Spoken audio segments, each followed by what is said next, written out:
बिना किसी लॉजिक के, बिना किसी तर्क विचार के, भैया ऐसा भी, हाँ ऐसा भी होता है, ऐसा भी होता है, हाँ ऐसे उत्पन्न हो जाते हैं, और ऐसे सपने देख के मंत्र पढ़ के बच्चे हो जाते हैं, जो मन में आ रहा कह रहा है, कोई युक्ति नहीं, कोई विचार नहीं, कोई तर्क नहीं, बस हमारे यहाँ चंबल संभाग में एक डायलॉग है, कहा जाता है युक्ति कि उठाई जवान और तलवार से मार देगी, नहीं है, उठाई जवान जीभ और तलवार से मार देगी, मतलब बिना सोचे विचारे कुछ भी कह दिया, ऐसा। तो ऐसे ही करता है जीव। भाई मंत्र पढ़ने से बच्चे पैदा हो गए, मजाक है? कोई कह रहा है कि इधर से किसी ने पेशाब किया और उधर नदी का पानी पी लिया, उधर गर्भवती हो गई, क्या चल रहा है दुनिया में? कोई चड्डी धो करके सुखा दी और गर्भवती हो गई, क्या चल रहा है? धर्म परीक्षा जो ग्रंथ है आचार्य अमित गति देव का, उसमें इसकी बहुत समीक्षा की गई है। समझ में आया कि नहीं आया? ऐसा होता नहीं है। समझ में आया कि नहीं आया? तो ये सब क्या है? लोग कहते हैं, परंपराओं से मान रहे हैं, किसी ने मुंह उठा के कह दिया और तुमने मान लिया, इसका नाम क्या है? ग्रहित मिथ्यात्व। ग्रहित मिथ्यात्व इसका नाम।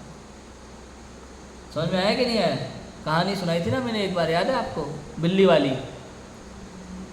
वाली कहानी कि एक सासू माँ के यहाँ क्या होता है, हाँ सासू माँ के यहाँ अपने बेटे की शादी कर रही होती है, तो वहाँ घर में बिल्ली घूम रही होती है चारों तरफ उस समय, और वहाँ कलश रखा होता है, नई नवेली दुल्हन जिसे दाएं पैर से मार करके अंदर घर में प्रवेश करती है। तो सासू माँ को लगा यार वधू का गृह प्रवेश होना है, नववधू का, ये बिल्ली बहुत परेशान करे, कहीं ये कलश ना गिरा दे, इसलिए एक डलिया रखी थी, उन्होंने डलिया उठा करके बिल्ली के ऊपर रख दी ताकि वो बिल्ली ज़्यादा इधर उधर घूमे नहीं। अब वो नई नवेली दुल्हन दरवाजे पे से सब देख रही थी कि सासू माँ क्या कर रही है। अब उसका तो हो गया भाई गृह प्रवेश, ठीक है। बाद में जब उसके बेटे की शादी का अवसर आया और उसकी दुल्हन का गृह प्रवेश का टाइम आया, तब उसने कहा कि रुको रुको रुको रुको रुको, एक मिनट, पहले बिल्ली लाओ, यहाँ बिल्ली घूमेगी, फिर मैं उसके ऊपर डलिया डालूंगी, उसके बाद आप घर में प्रवेश करना। क्यों? मेरी सासू माँ ने किया था। ऐसे प्रथा चल जाती है राजू भाई, बिना सोचे बिना विचारे। क्या अब ऐसे कई एक नहीं। अब मंगलवार का दिन था भैया, एक बच्चा अपने दादाजी से बार बार जिद कर रहा था कि मुझे बाल कटाने जाना है, बाल कटाने जाना है। वो ज़रूरी काम कर रहे थे, अकेला जा नहीं सकता, उनको ज़रूरी काम है। उन्होंने कहा बेटा आज मंगलवार है, आज बाल नहीं कटाते। ले दे के 4 आदमी तक बात पहुँच गई। 4 लोगों ने और सुन लिया, अरे सेठ जी है, बड़े आदमी ऐसे थोड़ी ना कुछ बात बोलेंगे, कुछ तो होगा, मंगलवार है आज बाल नहीं कटाते, ले दे के दुनिया में फैल गई। समझ में आया कि नहीं आया? किसी के घर में एक बच्चे ने कहा कि मुझे आज तेल के पकौड़े खाने हैं। घर में तेल नहीं था, लाने वाला कोई नहीं होगा, ऐसा नहीं होगा, जो भी बात होगी। शनिवार का दिन था, उन्हें बेटा आज शनिवार है, आज तेल नहीं खाते हम लोग, आज तेल नहीं खरीदते हम लोग बाजार से, इसलिए आज रहने दे। उसने जीवन में, अब 4 आदमी और सुन रहे होंगे, उन्होंने कहा ऐसे थोड़ी ना बोलेंगे, इतने धार्मिक है, इतना तत्व चिंतन करते, कहीं ना कहीं पढ़ा ही होगा।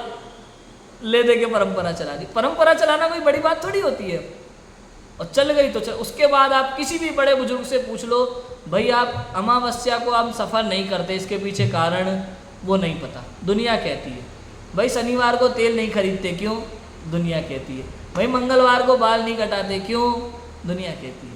कोई परफेक्ट लॉजिक आप किसी भी बुजुर्ग से पूछ लो, कहीं भी पढ़ लो, मिलेगा ही नहीं। और ऐसा बिना विवेक के, बिना विचार के, अंधश्रद्धा, भाई ये कह रहे हैं, झूठ थोड़ी बोलेंगे, दुनिया मानती है, हम भी मान ले तो क्या दिक्कत है? इसका नाम क्या है? ग्रहित मिथ्यात्व। और इन्हीं कारणों से जीव संसार में भटक रहा है, दुखी है, परेशान है। राधा कृष्णा सीरियल में एक बात बहुत अच्छी कही थी इस मामले में कृष्ण ने, कि जो प्रथा है, परंपरा है, ये किसी समय मनुष्य के लिए बनाई जाती है। मनुष्य प्रथा और परंपरा के लिए नहीं है। ये प्रथाएं, ये परंपराएं हमारे लिए है, हमारे अनुसार, मतलब हमें किसी चीज़ की आवश्यकता है, उसके लिए परंपराएं कभी किसी समय बनाई जाती है, हमारी भलाई के लिए। बाद में ये परंपराएं हमारे लिए दुख का कारण बन जाती है, और हम इसे धर्म समझ करके दुख उठाते हैं, भोगते रहते हैं। होता है दहेज प्रथा, परंपरा कैसे चली? कभी किसी अमीर आदमी ने सोचा होगा मेरे कोई लड़का तो है नहीं, इतनी संपत्ति है, बेटी के साथ बेटी। अब दूसरे आदमियों को लगता है भाई हम भी किसी से कम थोड़ी है, कर्जा लेकर भी कर रहे हैं तो कर रहे हैं। तो ऐसे परंपरा शुरू हो गई। परंपरा शुरू करना बहुत आसान है, ख़त्म करना बहुत मुश्किल। समझ में आया कि नहीं आया?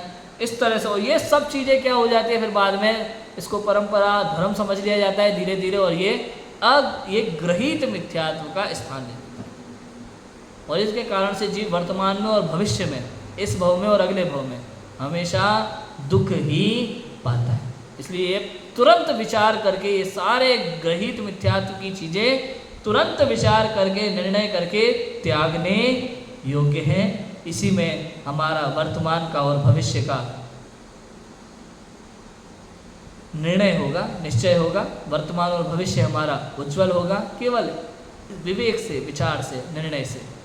हम सभी एक एक वस्तु स्वरूप, एक एक बात जो भी संसार में चल रही है, कोई भी कह देता है हम कुछ भी मान लेते हैं, ऐसा ना करके प्रत्येक बात विचार पूर्वक, विवेक पूर्वक, तर्क से, युक्ति संगत होकर के निर्णय करके ही स्वीकार करें। ऐसी मंगल भावना से अभी की बात को विराम देते हैं। ओम नमः सिद्धाय।